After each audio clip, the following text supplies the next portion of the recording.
Welcome to Shri Rajiv Gandhi IAS academy. Friends, இந்த வீடியோவில் June 24 மற்றும் 25 தேதிகளுக்கான கரண்ட் அஃபேர்ஸ் எல்லாமே பார்க்க போகிறோம். சரி, வாங்க பார்க்கலாம். ஃப்ரெண்ட்ஸ், இந்த வீடியோட நோட்ஸ் எல்லாமே கீழே பிடிஎஃப் டிஸ்கிரிப்ஷன் கொடுத்துருக்கோம். அது எல்லாமே கிளிக் பண்ணி டவுன்லோட் பண்ணிச்சிங்க. அப்புறம் நம்ம டெலிகிராம் குரூப் லிங்க்மே கீழே டிஸ்கிரிப்ஷன் கொடுத்துருக்கோம். அதுலேயுமே கிளிக் பண்ணி ஜாயின் பண்ணிங்க. ஓகே, சரி வாங்க பார்க்கலாம். ஃபஸ்ட்டு, தாய்மாமன் தங்க மோதிரம் திட்டம் அதிகாரப்பூர்வமாக எந்த தினத்தில் தொடங்கப்படுகிறது? Answer September 15, 2026. இப்போ பார்த்தீங்க அப்படின்னா தமிழக அரசு சார்பில் தாய்மாமன் தங்க மோதிரம் திட்டம் அப்படிங்கிற திட்டத்தை தொடங்கியிருக்காங்க. இது என்னென்னா, தமிழக அரசு மருத்துவமனைகளில் பிறக்கிற ஒவ்வொரு குழந்தைக்கும் 1 கிராம் தங்க மோதிரம் வழங்குகிற திட்டம் தான் இது. இதில் யார் பயன்பெறுவாங்க அப்படின்னா, தமிழ்நாட்டில் நிரந்தரமாக வசித்து அரசு மருத்துவமனைகளில் பிரசவிக்கிற தாய்மார்களுடைய குழந்தைகளுக்கு இந்த 1 கிராம் தங்க மோதிரம் வழங்குவாங்க.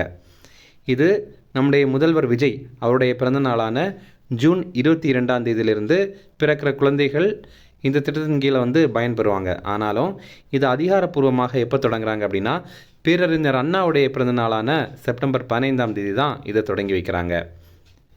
அடுத்தது, டிஜிட்டல் அரெஸ்ட் பண மோசடி நெட்வொர்க்குகளுக்கு எதிராக சிபிஐ தொடங்கியுள்ள சிறப்பு நடவடிக்கையின் பெயர் என்ன? இதற்கான ஆன்சர் ஆப்ரேஷன் சக்ரா 6. இப்போது டிஜிட்டல் அரெஸ்ட் அப்படின்னா என்ன அப்படின்னா, இப்போ உங்களுக்கு திடீர்னு ஒரு நம்பர் வருது, நாங்கள் போலீஸ் ஸ்டேஷன்லேருந்து பேசுகிறோம், இந்த ஒரு குறிப்பிட்ட போலீஸ் ஸ்டேஷன்லேருந்து பேசுகிறோம், அந்த மாதிரி பேசுகிறாங்க. அவங்க சொல்கிறாங்க, உங்கள் பேரை குறிப்பிட்டு சொல்கிறாங்க, உங்கள் பேர் சம்மந்தமாக ஒரு பார்சல் இங்கேருந்து இங்கே போயிருக்கு, இதில் உங்களுடைய ஆதார் நம்பர் தான் கொடுத்துருக்காங்க, அந்த பார்சலில் போதைப் பொருட்கள் இருக்குது அப்படின்ற மாதிரி பொய்யா சொல்கிறாங்க. நம்ம இதை நம்புறதுக்கு ஏற்ற மாதிரி அவங்க பேசுகிறதுக்கு பின்னாடியே அந்த போலீஸுடைய வாக்கி டாக்கி சவுண்டு, அந்த மாதிரிப்பட்ட சவுண்டெல்லாம் கூட கேட்குது. ஓகேவா? அதே மாதிரி அவங்க வீடியோ காலில் பேசுகிறாங்க அப்படின்னா அவங்களே போலீஸ் யூனிஃபார்ம் போட்டுக்கிறாங்க, அவங்க பேக்ரவுண்டில் பார்த்தீங்கன்னா போலீஸ் ஸ்டேஷன் இருக்குது, அந்த மாதிரி ஒரு செட்டப்பை அவங்க ரெடி பண்ணிடுறாங்க, கூட வாக்கி டாக்கி இந்த மாதிரிலாம் வச்சுருக்காங்க. இதை பார்த்தோன்னே நம்ம உண்மைன்னு நினச்சிடுறோம். அதுக்கப்புறம் கடைசியாக அவங்க பேசி என்ன சொல்லிடுவாங்க அப்படின்னா, நீங்கள் எங்கள் அக்கௌண்ட்டுக்கு ஒரு 50,000 ரூபா அனுப்பி வைங்க, அப்படி நீங்கள் அனுப்பி வச்சிட்டிங்க அப்படின்னா உங்கள் பேரை இந்த கேஸ்லேருந்து நாங்கள் வெளியில் எடுத்து விட்டுறோம் அப்படின்ற மாதிரி சொல்கிறாங்க. அப்போ இதனால் நிறைய பேர் ஓகே, நம்ம 50,000 தானே, அதனால் அனுப்பி வச்சிடும், அந்த மாதிரி அனுப்பி வைக்கிறாங்க. அதுக்கப்புறம் தான் தெரியுது இது ஃபேக்கு அப்படிங்கிறது. அப்போது இந்த மாதிரிப்பட்ட விஷயங்கள் தான் டிஜிட்டல் அரெஸ்ட். ஓகேவா? நம்மளும் இதில் கவனமாக இருக்கணும். அப்போது இதுக்கு எதிராக இப்போ சிபிஐ ஆப்ரேஷன் சக்ரா 6 அப்படிங்கிற திட்டத்தை தொடங்கி வைத்திருக்காங்க. ஃப்ரெண்ட்ஸ், நம்ம ராஜீவ் காந்தி ஐஏஎஸ் அகாடமியில் இந்த ஆண்டு நடைபெற போகிற டிஎன்பிஎஸ்சி குரூப் 1 ப்ரிலிம்ஸ் எக்ஸாமுடைய டெஸ்ட் சீரிஸ் ஸ்டார்ட் பண்ணியிருக்கோம். ஸ்க்ரீனில் தெரிகிற நம்பருக்கு நீங்கள் கால் பண்ணி பேசி இதில் ஜாயின் பண்ணிக்கலாம். அதே மாதிரி இந்த ஆண்டு நடைபெற போகிற டிஎன்பிஎஸ்சி குரூப் 2 எக்ஸாமுக்கான ப்ரிலிம்ஸ் டெஸ்ட் பேட்சுமே ஸ்டார்ட் பண்ணுறோம். இது நம்ம குறைந்த கட்டணத்தில் வழங்குகிறோம். ஸ்க்ரீனில் தெரிகிற நம்பருக்கு கால் பண்ணி பேசி நீங்கள் இதில் ஜாயின் பண்ணிக்கலாம். அடுத்தது, சர்வதேச பெரும் பூனை கூட்டமைப்பில் 27வது உறுப்பு நாடாக இணைந்த நாடு எது? இதற்கான ஆன்சர் வங்கதேசம். இன்டர்நேஷ்னல் பிக் கேட் அலைன்ஸ், இதில் இப்போ வங்கதேசம் 27வது உறுப்பு நாடாக அதிகாரப்பூர்வமாக இணைந்திருக்கு.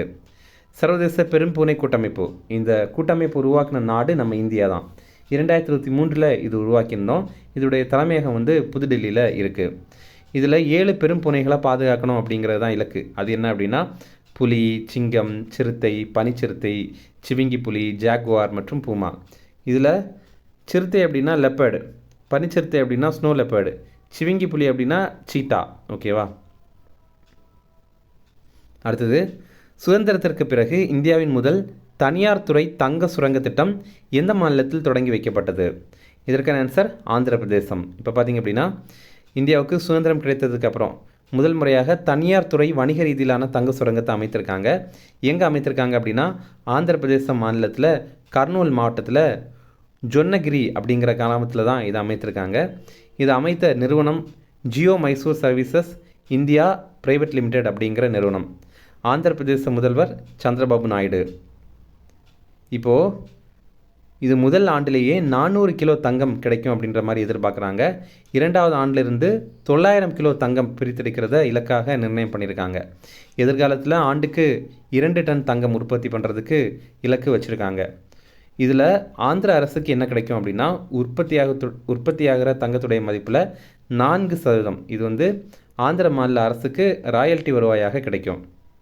அடுத்தது, QS எதிர்கால திறன்கள் குறியீடு 2027 AI பொருளாதார தயார் நிலையில் இந்தியா பெற்றுள்ள உலகளாவிய தரவரிசை என்ன? இதற்கான ஆன்சர் 13வது இடம். QS அப்படிங்கிறது லண்டனை சேர்ந்த குவாக்ராலி சைமன்ஸ் அப்படிங்கிற அமைப்பு. இவங்க எந்தெந்த நாடுகள்லாம் ஏஐ தொடர்பான பொருளாதாரத்தில் தயார் நிலையில் இருக்காங்க அப்படிங்கிற பட்டியலை வெளியிட்டிருக்காங்க. உலக அளவில் நம்ம இந்தியா 13வது இடத்துல இருக்கிறோம். இது ரொம்ப முக்கியமான ரிப்போர்ட் இது. இதில் முதல் 15 நாடுகள் அந்த பட்டியலில் பார்த்திங்க அப்படின்னா அதில் இடம்பெற்றிருக்கிற ஒரே தெற்காசிய நாடு நம்ம இந்தியாவை தான் இருக்குது. செயற்கை நுண்ணறிவு பொருளாதார தயார் நிலை, இந்தியா இதில் 13வது இடத்துல இருக்கிறோம். முதல் இடத்துல அமெரிக்கா இருக்காங்க. இதில் எதிர்கால வேலைவாய்ப்பில் இந்திய உலக அளவில் 5வது இடத்துல இருக்கிறோம். பொருளாதார மாற்றத்தில் உலக அளவில் இந்தியா 14வது இடத்துல இருக்கிறோம். கல்வி தயார் நிலை, இதில் உலக அளவில் இந்தியா 22வது இடத்துல இருக்கிறோம்.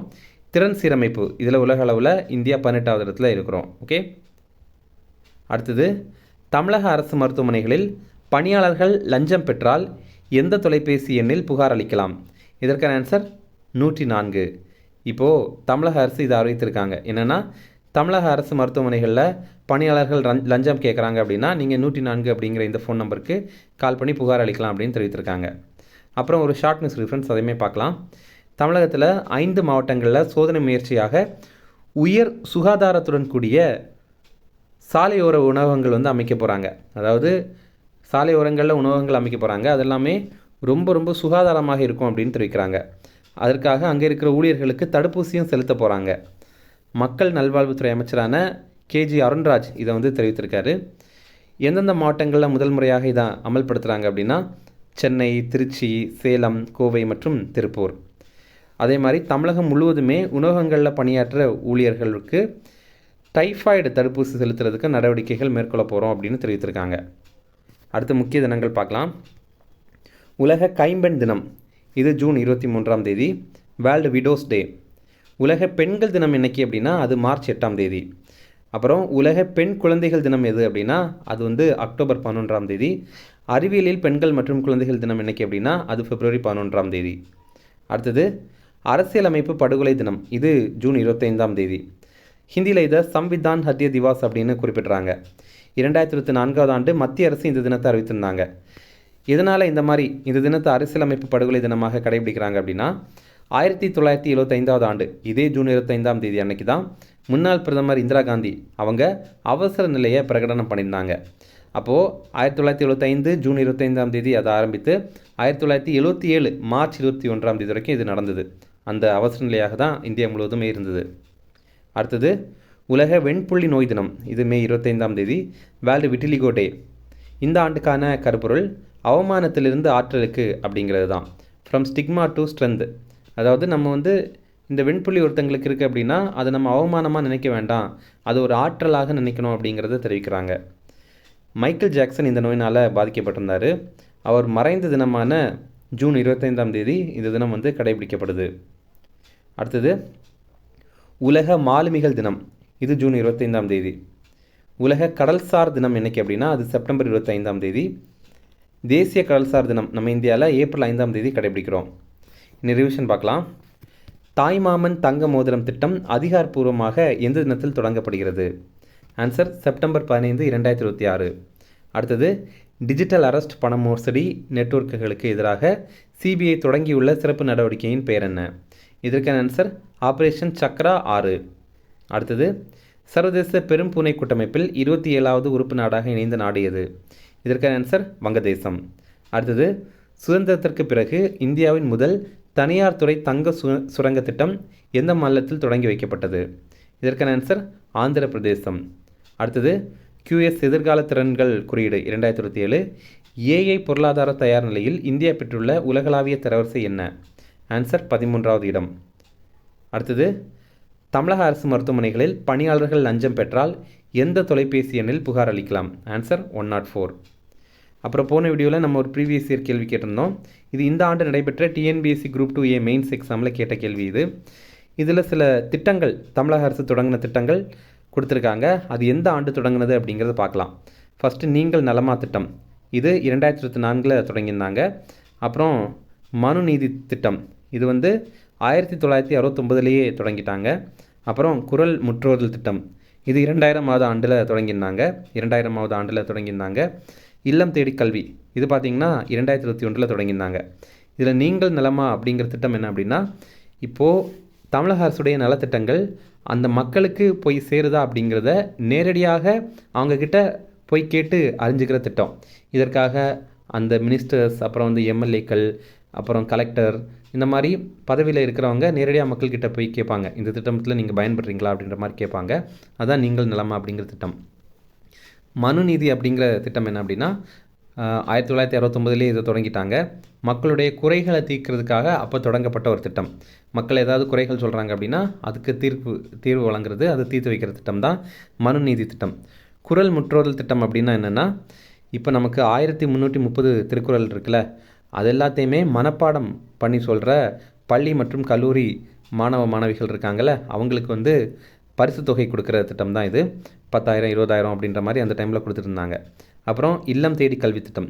இது பார்த்திங்கன்னா கொரோனா டைமில் வந்து மாணவர்கள் எல்லாருமே இடைநிற்றலில், அதாவது கிளாஸஸ் எல்லாமே நடக்காமல் இருந்துச்சு. அதனால் மேக்ஸு, எழுத்து இதை மாதிரிலாம் சொல்லிக் கொடுக்கறதுக்கு வந்து கொஞ்சம் பேரை அவங்க வந்து பணியமர்த்தி சொல்லிக் கொடுத்தாங்க. இதுதான் இல்லம் தேடி கல்வி திட்டம். ஓகே, அப்புறம் இன்றைக்கான கேள்வி, இதுவும் இந்த ஆண்டு நடைபெற்ற டிஎன்பிஎஸ்சி குரூப் 2A மெயின்ஸில் கேட்ட கேள்வி தான் இது.